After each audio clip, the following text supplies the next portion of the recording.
எல்லாருக்கும் வணக்கம். இந்த வீடியோவில் இன்றைக்கி தக்காளி சோறு, அது கூட ஒரு உருளைக்கிழங்கு பொரியல். இது ரெண்டுமே நல்ல காம்பினேஷனுங்க. கண்டிப்பாக ட்ரை பண்ணி பாருங்கள். தக்காளி சோறையுமே வாழை இலை வச்சு, அது கூட ஒரு முட்டையும் பொரித்து எடுத்து வச்சு கொஞ்சம் அழகாக ப்ரெசென்ட் பண்ணோம்னா பார்க்குறதுக்கு ரொம்ப அழகாக இருக்கும்.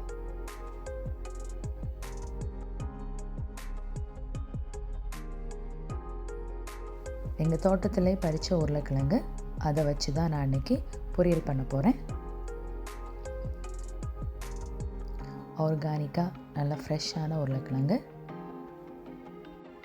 உருளைக்கிழங்கோட தோலெல்லாம் சீவுனதுக்கப்புறமா அதை க்யூப் சைஸாக சின்னதாக கட் பண்ணி தண்ணியில் போட்டு வச்சுக்கிட்டேன். பொரியல் பண்ணுறதுக்கு முதல் ஸ்டெப்பாக ஒரு பாத்திரத்தில் நான் 1 கப் அளவு தண்ணி ஊற்றிருக்கிறேன். இனி தண்ணி சூடானதும் 1/4 டீஸ்பூனுக்கு கூடுதலாக மஞ்சள் தூள், தேவையான அளவு உப்பு சேர்த்து நம்ம கட் பண்ணி வச்சுருக்கிற உருளைக்கிழங்கையும் அதில் போட்டு வேக வச்சுக்கலாம்.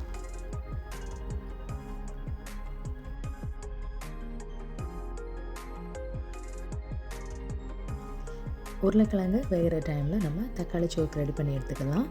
ஒரு பேனில் தேவையான அளவு எண்ணெய் சூடானதும் கடுகு,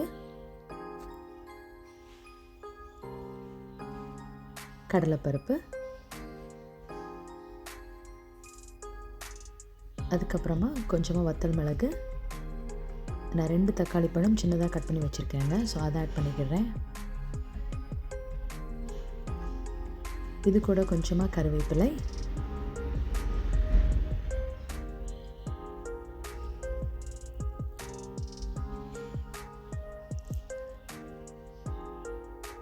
இனி நமக்கு மசாலா ஆட் பண்ணிக்கலாம். 1/4 டீஸ்பூன் மஞ்சள் தூள், காரத்திற்கு ஏற்ப சில்லி பவுடர் ஆட் பண்ணிக்கோங்க. இது நான் காஷ்மீரி சில்லி தான் ஆட் பண்ணுறேன். ஸோ அவ்வளோவா காரம் இருக்காது, பட் நல்லா கலர் கிடைக்கும்.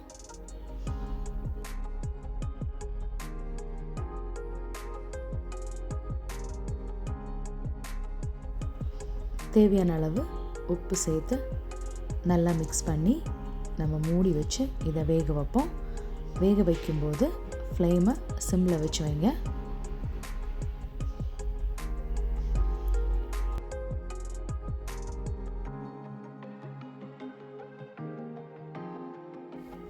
தக்காளி வேகிற டைமில் நம்ம வச்ச உருளைக்கிழங்கு வெந்திருக்கான்னு செக் பண்ணி பார்ப்போம். உருளைக்கிழங்கு நல்லாவே வெந்திருக்கு. இனி இதிலேருந்து தண்ணியை வடிகட்டி எடுத்துக்கோங்க. ஒரு பேனில் தேவையான அளவு எண்ணெய், கடுகு, உளுத்தம் பருப்பு நான் கொஞ்சம் நிறையாவே ஆட் பண்ணுறேன். நல்லா க்ரன்ச்சியாக இருக்கும் பொரியலோட சாப்பிடும்போது. 1/4 டீஸ்பூன் மஞ்சள் தூள், 1 டீஸ்பூன் காஷ்மீரி சில்லி பவுடர். இதை ஃப்ளேமை சிம்மில் வச்சு ஃப்ரை பண்ணுங்கள். பேன் நல்லா சூடாக இருந்தால் கூட நீங்கள் அடுப்புலேருந்து கொஞ்சம் மாற்றி வச்சு கூட அதை ஃப்ரை பண்ணிக்கலாம்.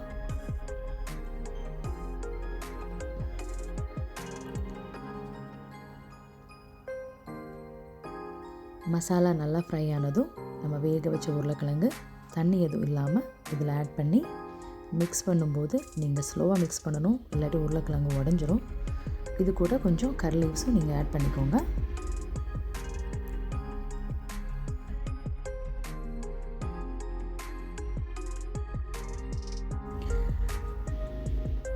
இது ஒரு தடவை நல்லா மிக்ஸ் ஆனதுக்கப்புறமா நீங்கள் ஸ்பூன் யூஸ் பண்ணுறதை அவாய்ட் பண்ணிக்கோங்க.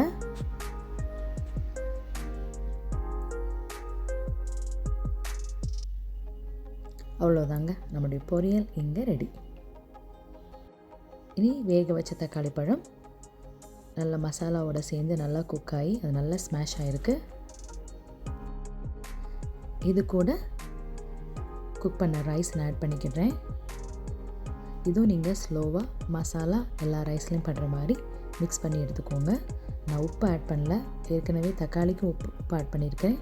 அதே சமயம் ரைஸ் குக் பண்ணும்போது நான் உப்பு போட்டு தான் குக் பண்ணேன். உங்களுக்கு தேவை அப்படின்னா நீங்கள் ஆட் பண்ணிக்கலாம். இது நல்லா மிக்ஸ் பண்ணதுக்கப்புறமா இது ஆப்ஷனல் தான், மல்லி எல்லாம் கொஞ்சம் மேலே தூவி நம்ம கார்னிஷ் பண்ணி வச்சுக்கலாம்.